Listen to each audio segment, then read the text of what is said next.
ଏ କାହାଣୀ ଗୋଟିଏ ରାଜା ଏବଂ ଗୋଟିଏ ବୌଦ୍ଧ ସନ୍ନ୍ୟାସୀର ଅଟେ।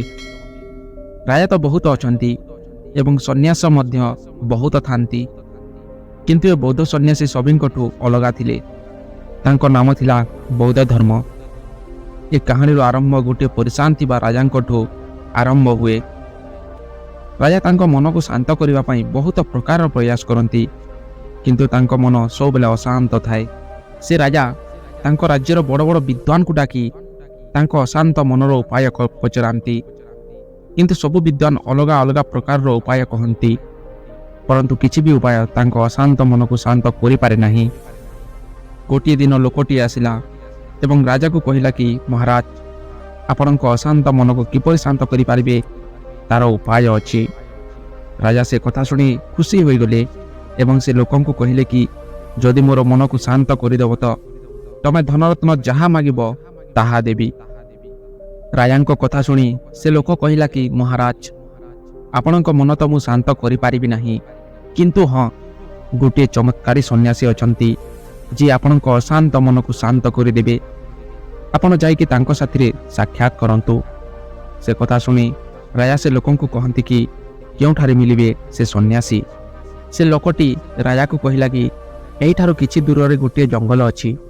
ସେ ଜଙ୍ଗଲ ମଧ୍ୟଭାଗରେ ଏକ କୁଟୀର ଅଛି। ସେ କୁଟୀରରେ ରହନ୍ତି ସେ ସନ୍ନ୍ୟାସୀ। ରାଜା ସେ କଥା ଶୁଣି କିଛି ସୈନ୍ୟକୁ ଧରି ବାହାରି ପଡ଼ନ୍ତି ସେ ସନ୍ନ୍ୟାସୀର କୁଟୀର ଥିବା ସ୍ଥାନକୁ। କୁଟୀର ନିକଟକୁ ଯାଇ ସେ ସନ୍ନ୍ୟାସୀକୁ ଦେଖି ତାଙ୍କ ପାଖକୁ ଯାଇ ରାଜା କହନ୍ତି କି, ହେ ମହାତ୍ମା, ମୁଁ ଶୁଣିଛି ଆପଣ ଜଣେ ଚମତ୍କାରୀ ସନ୍ନ୍ୟାସୀ। ସେ ସନ୍ନ୍ୟାସୀ ବୁଦ୍ଧ ଧର୍ମ ରାଜାଙ୍କର କଥାକୁ ଧ୍ୟାନ ଦିଅନ୍ତି ନାହିଁ। ରାଜା ଭାବିବେ କି ଏ ସନ୍ନ୍ୟାସୀ ମୋର କଥାକୁ ଶୁଣିପାରିଲେ ନାହିଁ ଏବଂ ପୁଣି କହନ୍ତି କି, ମହାତ୍ମା, ମୁଁ ଶୁଣିଛି ଆପଣ ଜଣେ ଚମତ୍କାରୀ ସନ୍ନ୍ୟାସୀ ଅଟନ୍ତି। କ'ଣ ଆପଣ ମୋ ସମସ୍ୟାର ସମାଧାନ କରିପାରିବେ? ସେ ସନ୍ନ୍ୟାସୀ ସେତେବେଳେ ମଧ୍ୟ କିଛି କହନ୍ତି ନାହିଁ। ସେ ରାଜା ଭାବିବ କି ଏ ସନ୍ନ୍ୟାସୀ ମୋର ପ୍ରଶ୍ନର ଉତ୍ତର କାହିଁକି ଦେଉନାହାନ୍ତି। ତାପରେ ରାଜା ଅସଲ ମୁଦ୍ଦାକୁ ଆସିଯିବେ ଏବଂ ସେ ରାଜା କହିବେ କି, ହେ ମହାତ୍ମା, କ'ଣ ଆପଣ ମୋ ଅଶାନ୍ତ ମନକୁ ଶାନ୍ତ କରିପାରିବେ? ସେ କଥା ଶୁଣି ସେ ସନ୍ନ୍ୟାସୀ ହସିବେ ଏବଂ କହିବେ କି, ତମର ମନ ଅଶାନ୍ତ କାହିଁକି? ସେ ରାଜା ଏହା ଶୁଣି କହିବେ କି, ମୋର କିଛି ବି ଅସୁବିଧା ନାହିଁ। ମୁଁ ଗୋଟିଏ ରାଜା, ମୋ ପାଖରେ ଧନ ଏତେ ଅଛି ମୁଁ ବି ନିଜେ ଜାଣିନାହିଁ।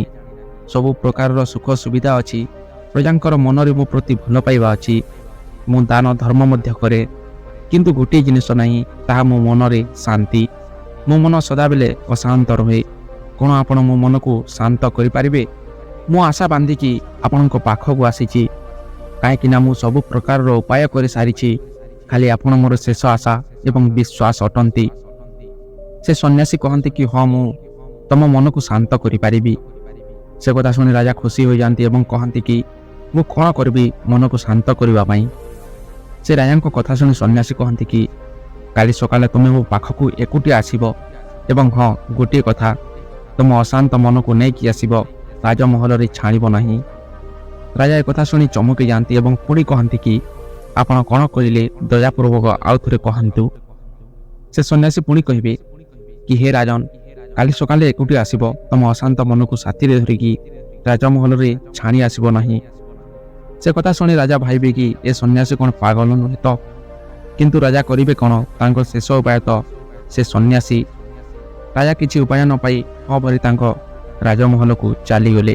ରାଜା ତା ପରଦିନ ସକାଳୁ ସକାଳୁ ସେ ସନ୍ନ୍ୟାସୀ ପାଖକୁ ଆସିଲେ ଏବଂ କହିଲେ କି, ହେ ମହାତ୍ମା, ମୁଁ ଆସିଗଲି।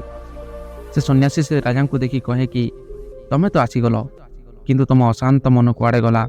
ସେ ଅଶାନ୍ତ ମନକୁ ମୋତେ ଦିଅ, ମୁଁ ସେ ଅଶାନ୍ତ ମନକୁ ଶାନ୍ତ କରି ତମକୁ ଦେଇଦେବି। ସେ ରାଜା ସନ୍ନ୍ୟାସୀର କଥା ଶୁଣି କହନ୍ତି କି, ଏ ଆପଣ କେମିତି କଥା କହୁଛନ୍ତି? ଆପଣ ଜଣେ ମହାତ୍ମା ହେଇକି ବି ଏ କଥା ଜାଣିନାହିଁ କି ମନ ଗୋଟିଏ ବସ୍ତୁ ନୁହେଁ ଯାହାକୁ ଉଠାଇ ମୁଁ ଆପଣଙ୍କୁ ଦେଇଦେବି ଏବଂ ସେ ଅଶାନ୍ତ ମନ ତ ମୋ ଭିତରେ ଅଛି। ସେ ସନ୍ନ୍ୟାସୀ ହସିକି କହିବେ କି, ଠିକ୍ ଅଛି, ବସିପଡ଼ ଏବଂ ଆଖି ବନ୍ଦ କରି ସେ ଅଶାନ୍ତ ମନକୁ ନିଜ ଭିତରେ ଖୋଜ। ରାଜା ନିଜ ଆଖି ବନ୍ଦ କରି ବସି ପଡ଼ିବେ ଏବଂ ସେ ଅଶାନ୍ତ ମନକୁ ନିଜ ଭିତରେ ଖୋଜିବାକୁ ଲାଗିବେ। କିଛି ସମୟ ଆଖି ବନ୍ଦ କରି ବସିବା ପରେ ସେ ସନ୍ନ୍ୟାସୀ ରାଜାଙ୍କ କାନ୍ଧରେ ହାତ ରଖିଲେ କହିବେ କି, ଆଖି ଖୋଲ ରାଜା। ରାଜା ନିଜ ଆଖି ଖୋଲିଦେବେ। ସେ ସନ୍ନ୍ୟାସୀ ରାଜାଙ୍କୁ କହନ୍ତି କି, କ'ଣ ତମ ଅଶାନ୍ତ ମନ ତମ ଭିତରେ ମିଳିଗଲା? ରାଜା କହନ୍ତି କି ନାହିଁ। ଏବେ ସେ ସନ୍ନ୍ୟାସୀ କହନ୍ତି କି, କିଛି କଥା ନୁହେଁ, ପୁଣି କାଲି ଆସିବ ସେମିତି ପ୍ରୟାସ କରିବ। ରାଜା ସେ ସନ୍ନ୍ୟାସୀଙ୍କ ଠାରୁ ବିଦାୟ ନେଇ ଚାଲିଯିବେ। ପୁଣି ତା ଆର ଦିନ ରାଜା ସେ ସନ୍ନ୍ୟାସୀ ପାଖକୁ ଆସିବେ ଏବଂ ପୁଣି ଯେମିତି କହିଥିଲେ ସେ ସନ୍ନ୍ୟାସୀ ସେମିତି କରିବେ। ରାଜା ଆଖି ବନ୍ଦ କରି ବସି ପଡ଼ିବେ ଏବଂ ସେ ଅଶାନ୍ତ ମନକୁ ନିଜ ଭିତରେ ଖୋଜିବାକୁ ଲାଗିବେ। ଏଥର ବହୁତ ସମୟ ବିତିଯିବ। ରାଜା ସେମିତି ବସିଥିବେ।